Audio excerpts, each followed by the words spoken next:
Life Management Science Labs would like to acknowledge that we live and produce this podcast on the traditional lands of the Wurundjeri people.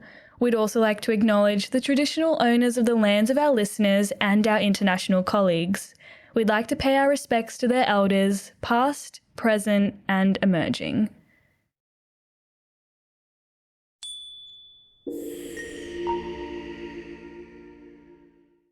Hello everyone, and welcome to Work in Progress, the Personal Productivity Science Insights podcast produced by LMSL, the Life Management Science Labs.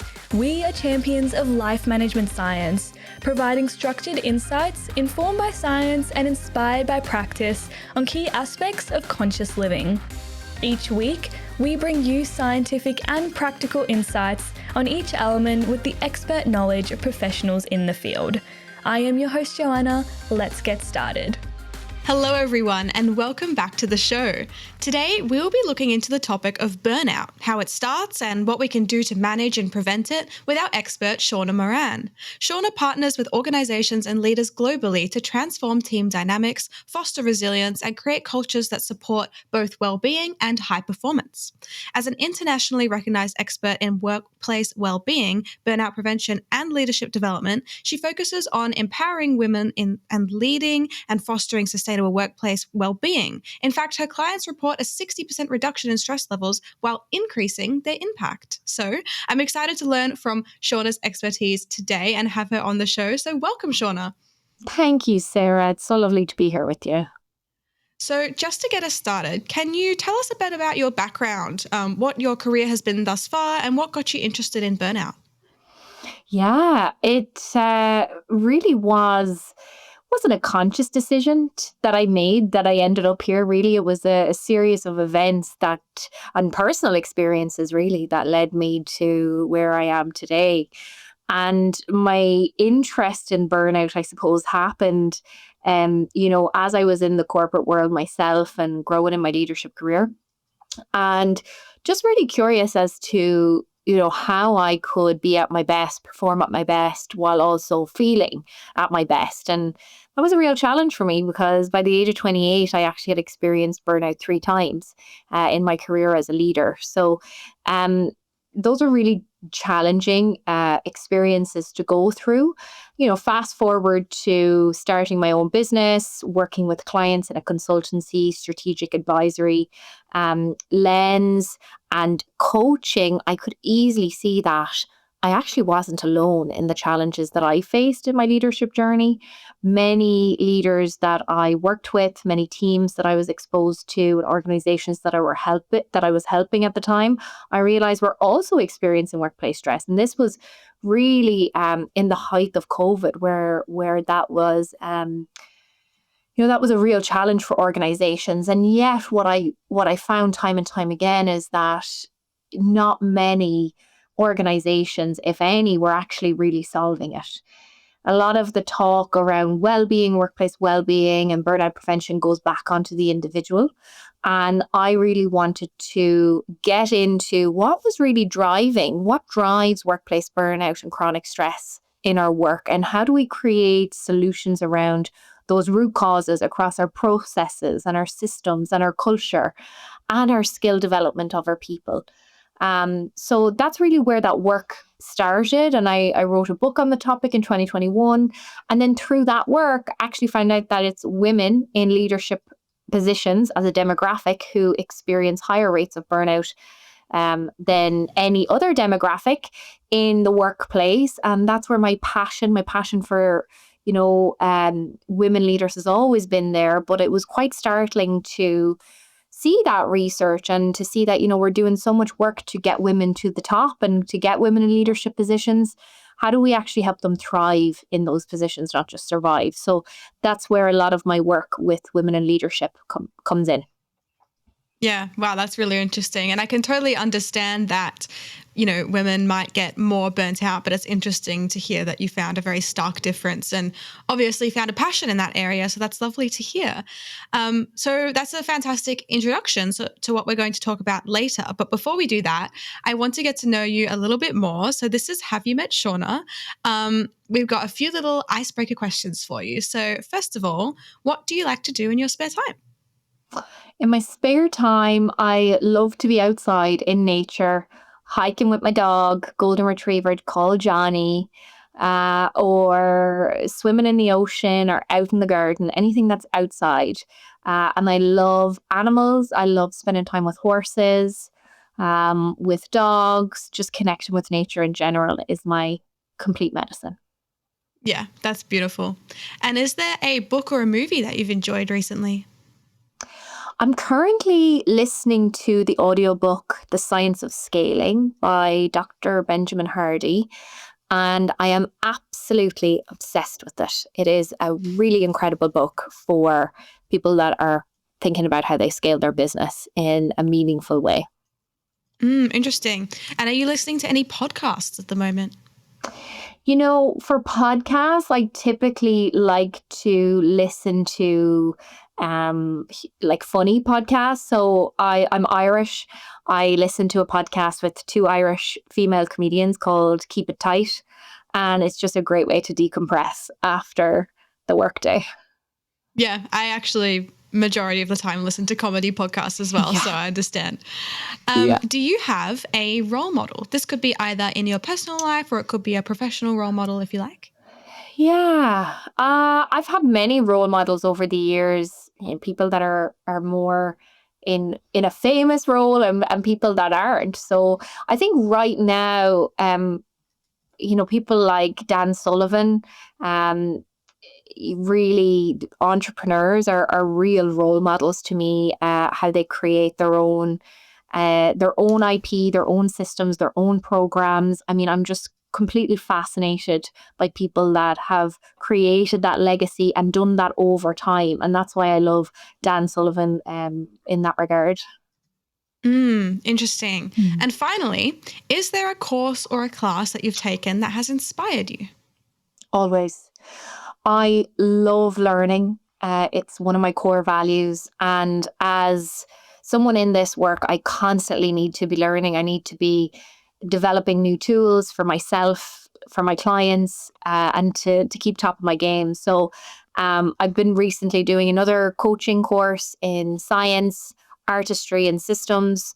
And it's something that just completely has lit me up to go deeper on the science of people in human behavior and psychology, and even the systemic lens in terms of how we work with teams and organizations. So I'm always nerding out on that stuff.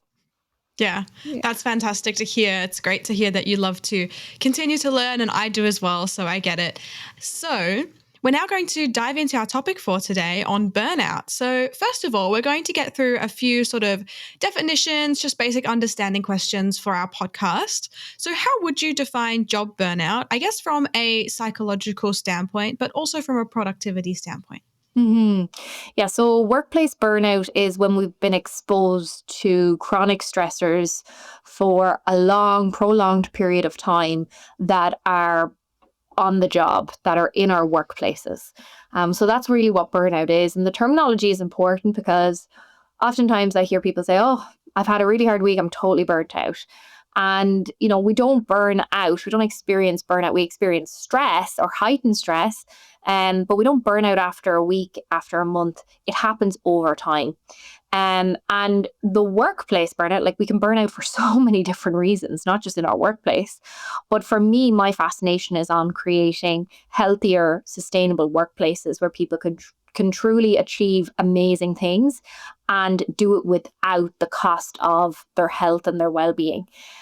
So, when we talk about the workplace, it's what are we being exposed to that is creating unhealthy stress within us, right? Because our workplaces can be stressful and stress can be a good thing as well, right? So we can have that healthy stress, we can have that unhealthy stress. The healthy stress is going after those, that deadline that we're all excited about, that purpose, maybe we've had a full day, but we're enjoying it and we have clarity, versus that unhealthy stress where it's maybe we don't have any clarity and we're trying to do it all and we don't have those resources or so many other reasons, right, where we may experience that unhealthy stress. So we want to reduce the unhealthy stressors in our workplace so we can invite in the good stress and we can be at that optimal state of stress too. Because, if we don't have enough stress, we can experience bore out, rather than burnout. So that's the opposite and I don't know if you've ever experienced this, Sarah, in your career at some point.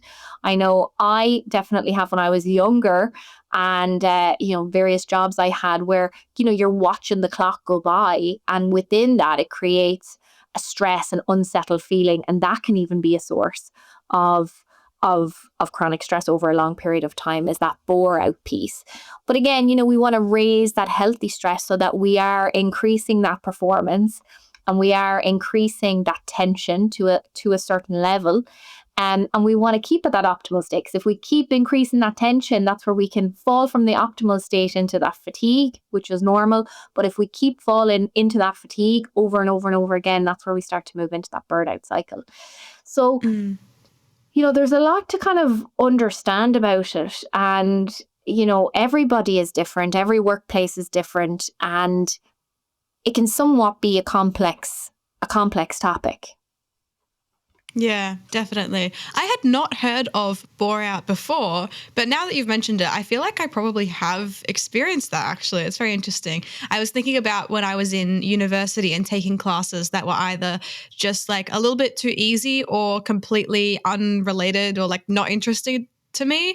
And then it would still be stressful because there was assignments, but I was just like, I don't want to do this. Like this is nowhere near fulfilling. This is nowhere near what I want to be doing. So maybe I have experienced it before. Yeah, sounds like it. Yeah, I think most people can resonate with that bore out. So, if we're not challenged enough in a healthy way, if the work doesn't feel meaningful, all of those things can lead to that bore out. And yeah, that doesn't feel good either and is a source of that unhealthy stress. Yeah, that's interesting. I think I've also maybe experienced it in not so much, but sort of there's a level of not feeling challenged enough and needing to seek out a further challenge. And I've experienced that in going to dance classes where I find that one is too easy for me and I need to step up to the next class if there's one available, but I'm not at all motivated to go to the one that's too easy because you just don't feel like you're doing anything or learning anything and it's not really good for you. So it's very interesting. That. Such good self-awareness. Yeah, for sure. It can be hard to sort of figure out, but sometimes you can really notice it and go, oh, I don't really need to be doing this. There's something better I can be doing. Yeah. So, my next question for you is, what are some of the early signs that burnout might be on the horizon? Yeah, and this is a great question. And I always preface this by starting to share that how we all show stress is very different. So how I present stress is probably very different to how you present stress, Sarah. So again, we're adding a layer of nuance here where we have to understand ourselves and we have to understand, especially in our workplaces, the people that we're working with in our teams, if we're leaders. So, we can show stress in many different ways. We can be aware of it or we can be unaware of it. We can be conscious or, not conscious of it, but it could be physical. It could be emotional. It could be cognitive. It could be behavioral. It could be a combination of all of those things. So, again, I think there's that element of self-awareness for ourselves. And then if we're leading others within that, I always invite leaders to, number one, know your team, who they really are when they're centered and they're grounded and they're present and they're at their best. Who are those people? How do they show up usually in their day to day? And if you've noticed changes over time in the behaviors and the ways that they're showing up, something that isn't like them. Maybe it's a lack of disengagement, which is a common sign in the workplace. Social withdrawal can also be a sign of a prolonged stress that's happening. And again, we don't know, we can't make assumptions. Is this stressor coming from the job or is it something outside of the job? So we really need to kind of tap into our intuition as leaders and also have those conversations. But in general, when we're talking about the stages of burnout, because there are 5 different stages of burnout, there's some common threads that are weaved through at different stages, so it starts kind of more with, a little bit more heightened anxiety, maybe sleep challenges, struggling to switch off from work. Then maybe that withdrawal, that social engagement can start to happen, whether that's within the workplace or outside of the workplace, even with friends or family. right? All of those things can start to come into play. And that's really where, those stressors have been prolonged for a long period of time. So, we don't want to be there. We're going to experience stressors, but if we can catch, okay, where is this actually coming from? And what can I control within this? What conversations do I need to have? What do I need to advocate for or ask for so that I can control the controllables and not actually move into those stages of burnout? And how can I manage myself within that and manage the symptoms of stress that show up within me? And oftentimes people maybe aren't even aware of how stress shows up within their bodies or their systems or their mind or their emotions, right? So I think the first step is really is awareness of that. And then we can seek a healthy coping mechanism. Yeah, I've definitely experienced that where you can't really tell within yourself what's going on or that you're exhibiting stress, but then somebody else might say to me, why are you so angry today? Like, why are you so irritable? Or why, what, you seem different or not engaged. And then I sort of realize from them telling me like, oh yeah, no, I'm really stressed about this thing, but I'm just trying to like get through without thinking about it or something like that. So that's very interesting. It's hard to tell it within yourself sometimes. It can be, especially when we're just going. So, Yeah. what are the checkers that you can put in place for yourself to really check in with yourself and to understand, not just how my stress levels are in one day or 1 week, but how am I over time? And I love self-scoring, self-rating, checking in with oneself, because then we can start to get really clear. Was this just a project-based stress, or is this something that is an unhealthy stressor that's actually persisting over months, right? So the data, our own self-data, is really important. Yeah. So what are the 5 different stages of burnout then? So the first stage is the honeymoon phase. And the honeymoon phase is characterized by where we're feeling very optimistic. And, so we're experiencing that chronic stress.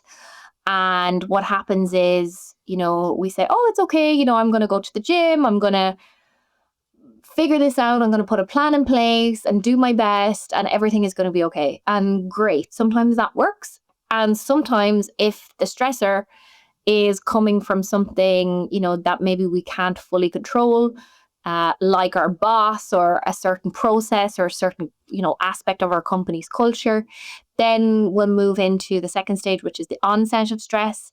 And that's really where that irritability can start to creep in.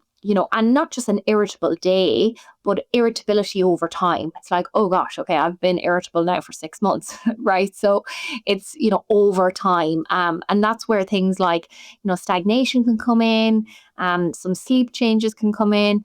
And then again, if those chronic stressors don't improve or change, moving into things like chronic stress, which is the third stage, into the fourth stage, then again, if it doesn't change or improve, which is called burnout, and then into a habitual burnout. And as you start to go down, mental health starts to decline and really take a hit. So things like depression, ongoing anxiety, all of those things can start to really creep in there. So, and again, that's, when we've been exposed to prolonged stressors for a very long period of time and they haven't changed or improved. So, it's we don't want to get down there at all. We want to catch it earlier. And I hope that, with some of these conversations, people can identify what's going on. People often say that to me, right? Like, oh my gosh, now I know where it's really coming from and what I can do about it. And then, that's that sense of empowerment. And again, if you're in a workplace and really not much is in your control, you've tried everything that's in your control, and then there's just things that you cannot influence, you cannot change. It's to do with the culture, it's to do with the way the organization is. Then sometimes it's about making a decision, right? Is this the best place for me to be? Obviously those decisions can be weighted, but we always have a choice. Interesting. So obviously lots of people have heard about burnout. And as you said earlier, people might use it in the wrong way and just say at the end of a big week, oh, I feel really burnt out. So what are some of the biggest myths or misconceptions that you think people have about burnout? Yeah. Yeah. So the first one is that, if someone experiences burnout, that they're weak or they're not cut out for the job or leadership. Like, that is the number one myth I want to debunk, because research actually shows us it's high performers that actually experience burnout, more than anybody else as a demographic, right? So, and oftentimes it's the high performers that are experiencing that, but often you don't even know they are. They're the yes people, they're the getting things done people, and you're just like, wow, they're amazing. But they're actually often, challenged with that, and sometimes challenged in that unhealthy way. So that's the number one thing. The second thing is that, if someone experiences chronic stress or a burnout, that the individual is to blame for that. And that's not always the case. That's only a third of the picture. So I talk about my framework, which is the 3 pillars to burnout prevention. And that looks at the individual as, us ourselves. How are we showing up for ourselves? What's our level of self-awareness? How are we communicating our boundaries, our values? How are we advocating for ourselves? How are we developing our skills so that we can show up effectively?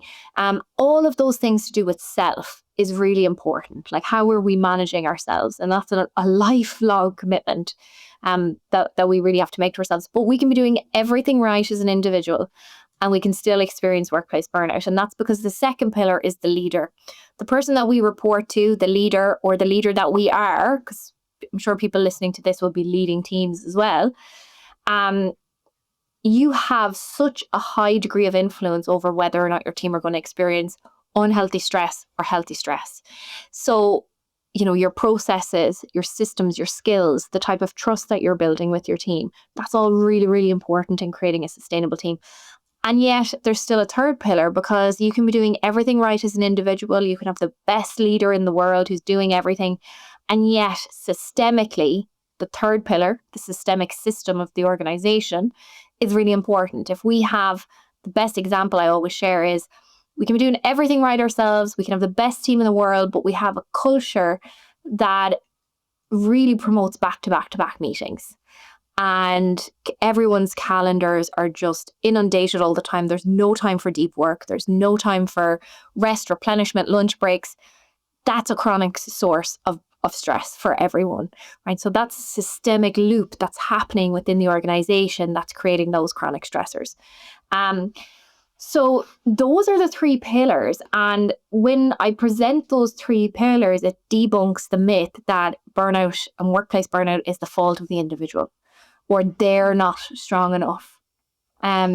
So I love that framework. And then the third one that I often hear is like, it's just temporary, or I'll just take a vacation and I'll be fine. And, sometimes, yes, like, I'm not saying don't take the vacation, take the vacation. You are more creative, productive and effective after you take breaks at work. And if you don't believe me, collect your own data on that. But here's the thing, if you're taking a vacation as a solution to a chronic stressor or chronic stressors that you're facing at work, they're still going to be there when you get back from vacation. Yeah, you might be able to think about them a little bit more clearly after the break or creatively, but they're still going to be there. So you need a game plan to support the chronic stressors. And, the way that I like to kind of talk about that one is, a leader that I work with that is just doing so much, their capacity is completely stretched, they're overworking because too much is on their plate. Like, they need to hire more resource on their team. They need to delegate, and yet there's no one to really effectively delegate to, or their team members are at capacity. They're experiencing chronic stress. They've experienced this over 9 months, a year, and they say, okay, I'm going on holidays. I'll be fine after my vacation. But they come back and it's even more stress because there's nobody managing that workload while they're away. So they have to spend days catching up, and then they're back in the problem again. So we really need to look at, okay, well, if the unmanageable workload is the source of chronic stress, which it is one, oftentimes, what's the plan to get you out of that hole, really? And what's the strategy to do that? And oftentimes leaders can be so busy in just trying to, the heroes list of getting the to-do list done, that they're not getting that chance to step back, collect that data, understand who they need to influence within their companies to say, I need more resource, and this is what it looks like, and this is why, and this is the plan, and this is how we're going to prioritize hiring and onboarding. Because in 3 months' time, it's going to lead to, I get 2 days a week back, right? So that's the work that we really need. Yeah, that's very true. And so I love these 3 pillars. Would you say that they are the most common causes of burnout? Yeah. Well, under each pillar, there's so many different things that fall under each pillar. Like, as I said, even in the self pillar, right? Like, if we are primarily in control of, managing the stressors, there's so many different things that we can do always as individuals, even what we spoke about at the very start. How are we checking in with ourselves? What are our healthy coping mechanisms? How are we setting boundaries? How are we creating time around deep work for ourselves to get bigger future focused projects done? How are we developing ourselves to actually collect data around our own manageable workload, for example? So there's so many pieces under the self pillar. And then under the individual pillar, or the leadership pillar, shall I say, there's a couple of different things in there that are most important. I mentioned, manageable workloads. And again, people define a manageable workload very differently. So really kind of understanding what that looks like for you, for your team. How do we facilitate conversation around ensuring workload is, highly effective, but also realistic? And feeding into that realistic timelines. It's not to say we want easy timelines, or, we want timelines that are not ambitious. We want stretched timelines. Stretch up timelines it gets us to think in new ways, because it gets us to like cut the fluff out, right? And actually have an ambitious timeline that focuses on quality over quantity. But if you're not putting those two things hand in hand, if you're not creating a space for your team to think about, okay, if we really want to achieve this ambitious timeline, what do we have to let go of in order to prioritize this? These types of conversations, you're going to just create very unrealistic timelines that feel incredibly stressful and are very activating for people's nervous systems. And then that's a way, that a team can just work all the time until they don't. And then other things like clarity. So clarity on what success looks like, clarity on roles and responsibilities, for leaders to, especially in today's world when many things are uncertain, how do we provide micro clarity so that people can regulate with that clarity? Because that's what happens when we receive clarity. This is what's expected of you. This is what it looks like. Here's where things are at.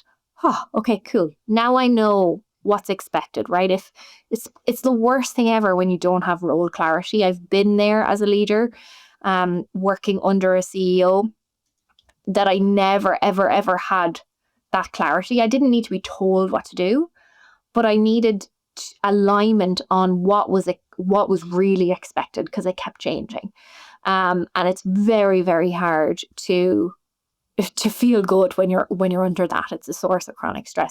And then other things like quality leadership support, so that, is as leaders, are we having one-to-ones with our team on a regular basis to build trust, to check in on things like, hey, Sarah, I noticed in last week's meeting you weren't as engaged. What's going on, right? We can check in on those potential red flags that we may notice. We can build that trust, and we can support in what's needed. And then the systemic lens and the systemic pillar, there's so many pieces around that. There's psychological safety, there's fair treatment at work. When we experience unfair treatment at work, if we do experience that in terms of like bullying, harassment, all of those things, they're sources of chronic stress. Things like our meeting culture, all of those things feed into the systemic loop. So there's a lot under each, but even just those 3 pillars can, I hope listeners, if they are experiencing unhealthy chronic stress, they can start saying, okay, is it more of a me thing? Is it coming from a leadership lens, or is it more of a systemic issue? Or maybe there's a combination of all three. Definitely. And so I know that you work with organizations and leaders. Why should organizations take early signs of burnout seriously? You know, what's interesting about this question is that I'm often asked this question, why should we care about this? And my response is really around what's the cost of not caring? And often there has been someone's experienced the cost of not caring about people, about humans, the cost of people not being at their best. Whether you're a leader listening to this and you've experienced that yourself, like what burnout feels like me, and what it's like to recover and how much that affects everything. Whether you're a leader who's managing a team and the pain of having to try and figure out how you can motivate your team yet again, because their energy is just down in the dumps and they're not as effective, and you're having to have performance conversations and pips, and it's right, and all your energy is going on that, and you're like, I don't even like being a leader anymore. Or maybe you're a CEO and you're like, oh, okay, absenteeism costed me a lot, and I lost a lot of money by losing that high-performing leader. And they didn't say it was stress, but they took 2 weeks stress leave before they left. Or maybe I just need to know the data that burnout costs companies 190 billion plus in lost productivity and turnover. The Harvard Business Review found that, and just look up the data to see how much it's actually costing workplaces. So, the data or the stories or the experiences are all going to speak to people in different ways, and different leadership teams and organizations. They're going to have their particular why. But ultimately, as we evolve, my personal opinion, as we evolve through technology, we're at the cusp of just so many exciting things. But how are we supporting our humans, right? Our people, the people around us become even more important. Technology it can support in our regulation for sure, but it can't fully regulate our nervous systems, right? We have to be active participants in that. If we want to make decisions, if we want to cognitively think about differentiated strategies in a new way, leveling up our thinking, leveling up our ability and our window of tolerance to, hold more responsibility, we need to feel well. We're not going to do anything if we feel like crap. Or we're going to do it, but we're going to half-ass it, and we're going to create a horrible energy and an environment around us. Life is better when you feel good, and you don't have to feel good all the time. I don't believe life is like that. I think, there's stressors in all aspects of life, and life circumstances happen. But, it's how do we see the value in looking after ourselves and each other? Yeah, interesting. So I like this next question. I think this is a little bit of a fun one, but I'm interested to get your opinion. Are there any particular industries that you've noticed burnout being more common in? Yeah. Yes, definitely. I do a lot of work in tech, which is very fast-paced, high growth industry in general. So there can be quite a lot of burnout there. But there's also quite a big focus on well-being in tech. A lot of leaders know that high performance and well-being need to be together, need to be unionized in that way. There's industries that I don't work with in particular. Obviously, healthcare industries are definitely more prone to workplace burnout. And I've also done quite a bit of work with mission-driven sectors, so nonprofits, And there can be, there can be quite a lot of stressors there and burnout there, especially where people are maybe overextended emotionally. In those sectors, there can be a lot. There can be a lot there sometimes. So yeah, that's what I'd say on industries, but Yeah. and startups as well, of course. Where resources are limited. Interesting. So earlier you were talking about going on vacation and it not really changing anything because you just come back to the same stresses. What is the best way to take a break, in your opinion, without feeling lazy, and a break that will actually work and help you? Mm-hmm. So I'm a big advocate for I am a big advocate for breaks. I'm not saying don't take breaks. I'm saying, a vacation is not the solution to chronic stressors on the job, unless all the chronic stressors, it's all down to you never taking a break. Okay. But, if it's coming from other things that we've spoken about today, the vacation is not the solution. It definitely will support and help you, but it's not the solution. So I think, it comes back to our rhythms and our rituals. How are we supporting ourselves on a daily, weekly, monthly, quarterly basis?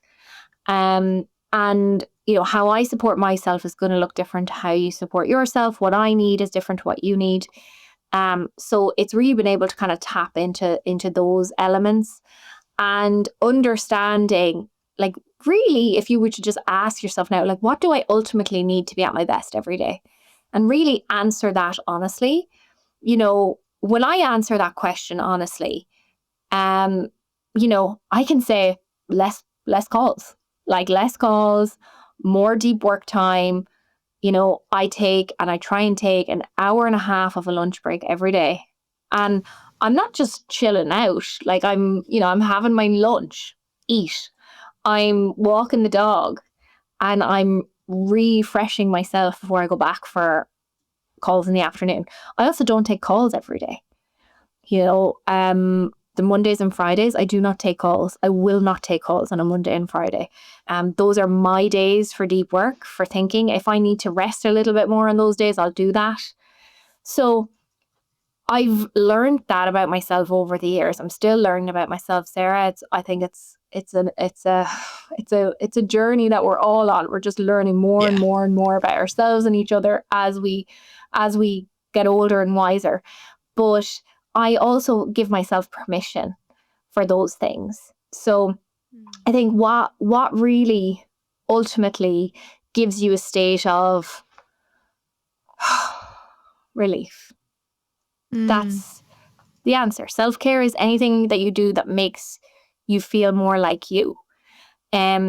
So you get to decide what that is. I know for me, if I've had a particularly full-on week, not necessarily bad stress, but just full on, like it's been fast-paced, I may need to choose something else to get me into that regulated state, like to find that relief,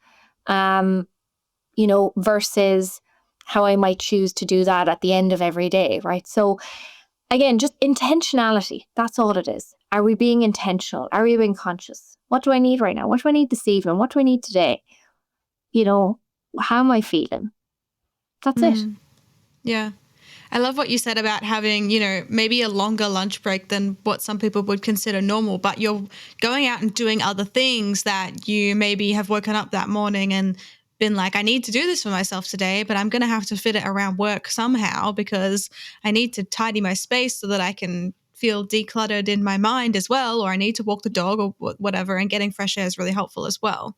Yeah. And I figure that maybe you kind of saw more of this during COVID when people were working from home and they sort of were half working and half doing chores at the same time. I definitely found that happening in my household. So I was wondering about working remotely. Is there anything you suggest to improve, the home working situation and create an environment that is actually helpful and prevents burnout? Yeah. Yeah. Great question, because, what you're talking about there is work-life integration, and I'm not saying remote working is for everyone. Some people love the office and all of that, and I'm not here to, you know, to debate that, but I personally love remote working, and I love being in person with my clients and my team as well. I like that balance, but I am primarily, because I work globally, like I take that hour and a half lunch break because sometimes I have 7 a.m. calls with clients in the UK or Germany or Ireland.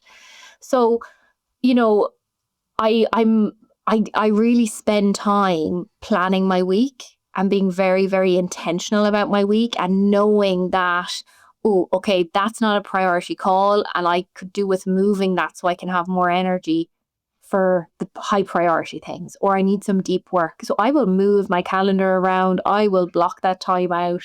Incredibly intentional with that. With working from home and remote workers, the big challenge there is isolation. So, the isolation of being at home, not being around people, while that can be great for people that, are more maybe introverted and like that, can also become a source of unhealthy stress, right? If we're not connecting in those ways, we can also slip on that self pillar. The routine can really kind of fall apart. And actually, the first time I experienced burnout, and, remote working played a part in that, because I, was working remotely for the first time in many years. I had taken on a promotion at work, and I would just get out of bed, quickly get a coffee and work and work and work. And I'm like, oh, I haven't left really my house in quite a long time, right? I just got so engrossed in work, and the time that I would spend commuting was spent working and on the screens. And I was young and I was naive, and I really wasn't tuned into my own needs. So I know how remote working can be such a blessing, but it is an opportunity to master ourselves. And if it's not suiting us, it's what do we need? And for me, it's like, tomorrow I have a friend coming over and we're going to work together for a couple of hours, in a co-working space, because I know, okay, it's good for me to do that. It gives me an energy boost to do that. But again, that's after years of maybe not having any idea what I needed. So it's all data. Yeah. Interesting. Now we're going to talk about preventing burnout in a moment, but I think that we probably really struggle to see burnout coming until it's happening to us, and we might not have realized the stress that we were under until we're really feeling it. What can people do to tackle burnout once it's already happening, once it happens, and then can we get through it and feel productive again? Oh, absolutely. Absolutely, we can get through it. We can get through anything. We are, as humans, we are incredibly resilient. And, I think what we have to remember is that our resilience and our windows of tolerance, and our capacity, what we can hold now versus what we could hold 10 years ago, looks very different, right? With life experience, with wisdom, we can hold more. And I've really learned that over the years. And we can absolutely, we don't just bounce back to who we were, we actually bounce higher, right? Like we expand in new ways. And that's really what I'm talking about here. It's, we come back with more wisdom. We come back with more knowing about ourselves. We come back with more conviction in what we want and what we need. So often it is a hero's journey that we go through. But, for those people that are in it right now, I think the big thing is, if we can understand what are those root causes, and hopefully, if there is anyone listening to this that is experiencing, workplace chronic stress, and hopefully today maybe you have some insight into, actually, I think it's the lack of clarity, or I think it's the lack of boundaries that I'm creating with my team. You can have an insight into, okay, where do I think this is actually coming from? And what can I control within that? What can I control? What can I influence? And that's really where you want to spend some of your time, right? And at least you can say, okay, I'll put together a plan. I'll put together a plan for the next month, for the next 2 months, 3 months, and I will control the controllables, and then I'll see how I feel. And I'll rate myself. Where am I scoring myself in certain areas? And has that changed? Has that improved? Right? I'll collect my own data. The other thing I'll do is I'll ask for support. So what does your support system look like? A strong support system is key. So who's in that system? Maybe there's gaps in that system. Maybe, you haven't rallied your leader into your plan, right? Maybe you want to have create that plan, have a conversation with your team lead and say, look, these are some things that I'm doing. And here's what I'd love to see from our conversations or from you, or here's what I've identified I need more of. Maybe that support system is friends, is family, is professionals, right? Like a therapist or whatever it is. But support systems, I think about mine quite a lot. And I often think about it when I'm maybe not feeling at my best. What's my support system? Who can I lean into? Who are those people that are around me that I trust, that I can lean on? And sometimes those people are paid, like a coach or a therapist or an energy healer or whatever it is, right? But who can I bring into my circle of support around me? I think that is key, especially as we're growing in our careers. We have to surround ourselves with a team of people who can be there for us.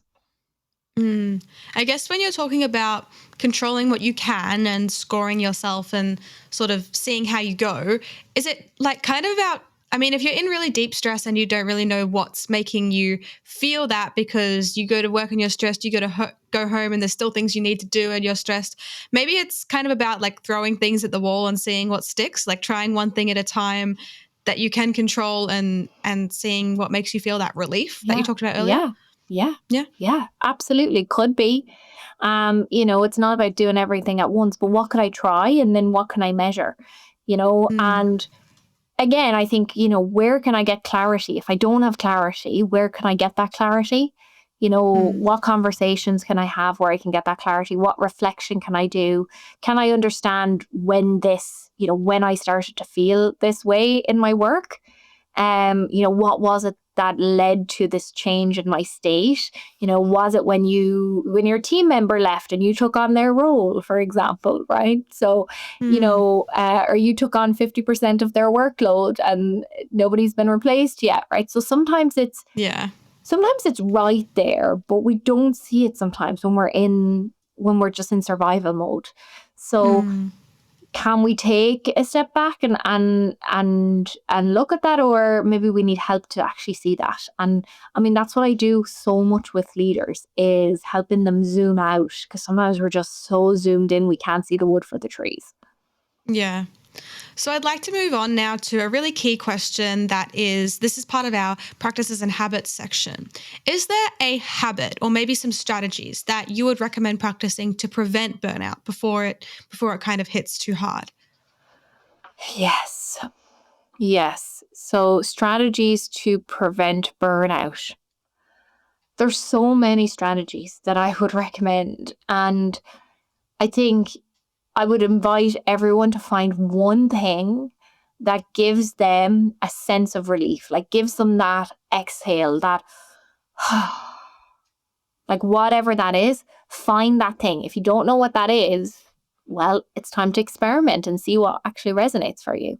But have that as your anchor, So I've had different things over my life, different strategies, whether it's like cold dipping, that served me quite a lot when I was going through some health stressors. So not workplace stressors, but health stressors. That was my solution.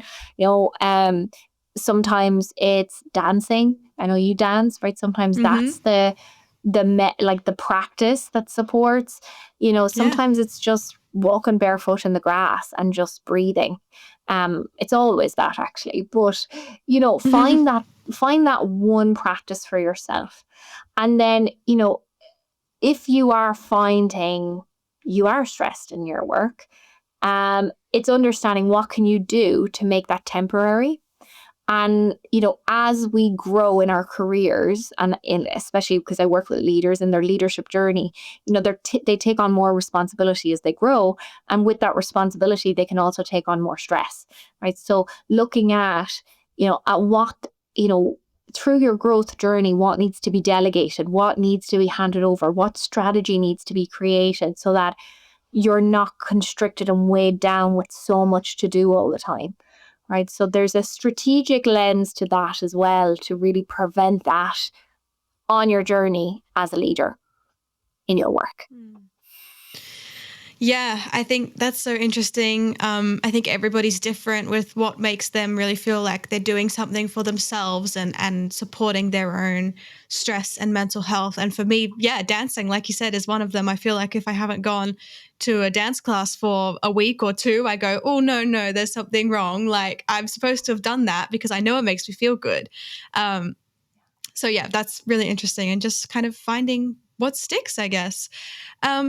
Now, we are coming towards the end of our podcast today, so I want to move on to our open mic. Now, this is your chance to talk about anything that you're passionate about, or if you feel there's something important that we've missed in our conversation, feel free to continue talking about the topic.